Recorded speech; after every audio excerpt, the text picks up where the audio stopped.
A'udzubillahi minasyaitonirrajim. Bismillahirrahmanirrahim. Assalamualaikum warahmatullahi wabarakatuh.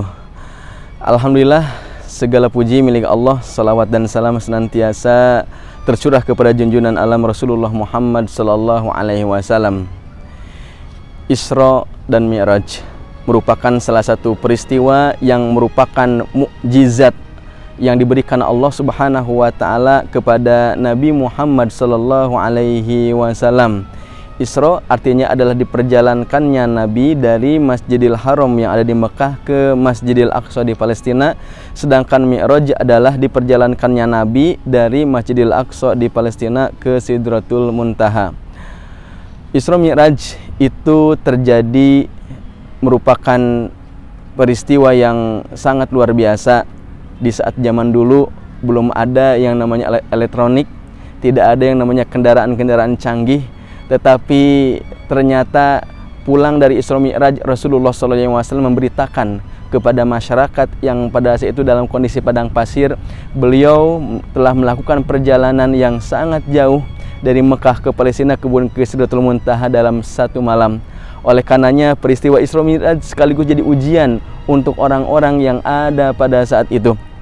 Ada orang kufar, semakin kufar, kemudian juga ada seorang muslim semakin yakin keislamannya, ya, semakin yakin keimanannya. Kemudian ada juga orang-orang munafik ya, yang setengah percaya, setengah juga meragukan.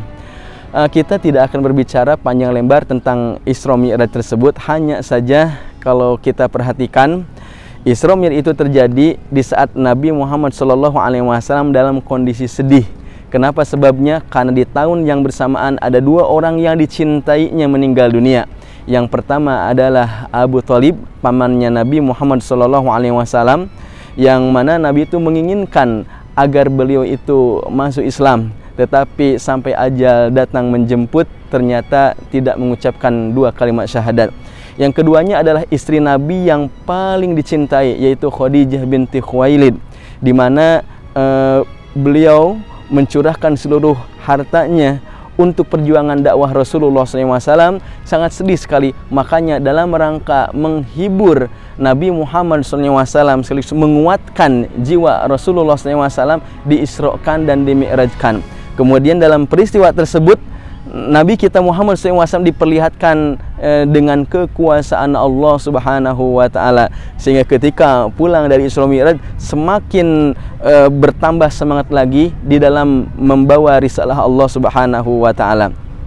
Ada beberapa hikmah dalam peristiwa Isra Mi'raj tersebut, hanya saja pada kesempatan ini mungkin kita bahas sedikit saja yang kita bahas itu. Yang pertama adalah salat ya.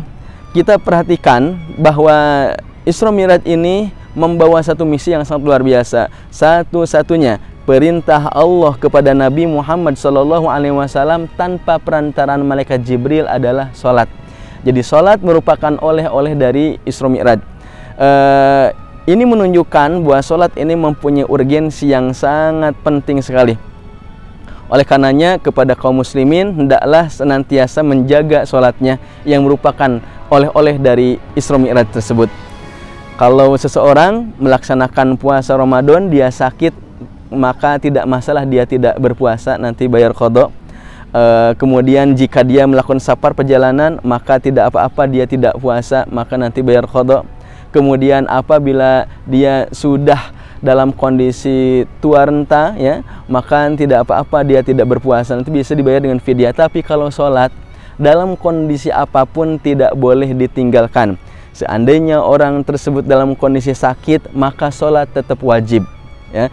Ketika orang melakukan safar perjalanan, maka sholat pun merupakan satu kewajiban. Ketika seseorang sudah tua renta, maka sholat pun merupakan satu kewajiban. Bahkan ketika seorang wanita hamil dan menyusui, tetap sholat itu wajib ya. Beda dengan puasa.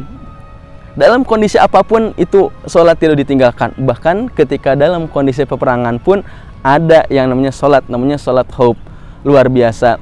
Rasulullah SAW pernah bersabda, as-sholatu imaduddin, faman aqamaha faqad aqamadin wa man taraka faqad hadamadin. Artinya sholat itu merupakan tiang agama, barang siapa yang mendirikan sholat, maka dia telah mendirikan agamanya. Siapa yang meninggalkan sholat, maka dia telah meruntuhkan agamanya. Siapa yang serius dalam melaksanakan sholat, dia telah mendirikan tiang-tiang agamanya. Kemudian Rasulullah Shallallahu Alaihi Wasallam pun memberikan pesan cinta kepada kita semua. Inna awwala ma yuhasabu bil abdu yaumal qiyamah as-salah. Fa in saluhat saluha sairu amalihi wa in fasadat fasada sairu amalihi. Jadi sesungguhnya amalan pertama yang akan dipertanyakan oleh Allah Subhanahu wa taala nanti di hari kiamat itu adalah tentang sholat. Apabila sholatnya baik, maka baik pula amal-amal yang baik. Jika seandainya sholatnya tidak baik, maka yang lain pun amal-amalnya itu tidak. Jadi sholat itu adalah standar. Makanya pesan Rasul kepada para orang tua, murru auladakum bis sholati li sab'in wadribuhum 'alaiha li 'ashrin. Perintahkanlah anak-anak kalian sholat pada usia 7 tahun dan pukul mereka jika seandainya meninggalkan sholat pada usia 10 tahun. Perintahkan anak-anak kalian sholat pada usia 7 tahun. Maknanya bukan memberikan pengertian ketika 7 tahun baru diajarkan, bukan. Tapi 7 tahun itu diperintahkan. Maknanya sebelum 7 tahun anak harus sudah diajarkan sholat. Baik itu gerakan-gerakannya, kemudian bacaan-bacaannya. Mulai biasa kan pas 7 tahun, mulai ada penekanan, perintahkan. Ya. Kemudian ketika usia 10 tahun meninggalkan sholat, ya pukul. Pukulnya dengan sewajarnya ya, jangan pakai balok ataupun batu sebagainya ya gitu, sebagai saksi di yaumil akhir nanti. Kenapa sebabnya? Apakah Islam nyuruh kekerasan? Bukan. Maknanya adalah seorang anak sholat atau tidak sholat itu orang tua mempunyai tanggung jawab yang sangat besar ya. Orang tua memberikan pendidikan pada anaknya tentang sholat atau tidak. Dan ketika seorang anak sudah disiplin tentang sholatnya, sudah serius melaksanakan sholatnya, maka pasti ibadah-ibadah yang lain pun akan baik juga ya, akan serius juga dan akan disiplin juga. Oleh karenanya pendidikan sholat merupakan salah satu pendidikan yang ada dalam urgensi Isra Mi'raj itu sendiri. Barakallahu li walakum.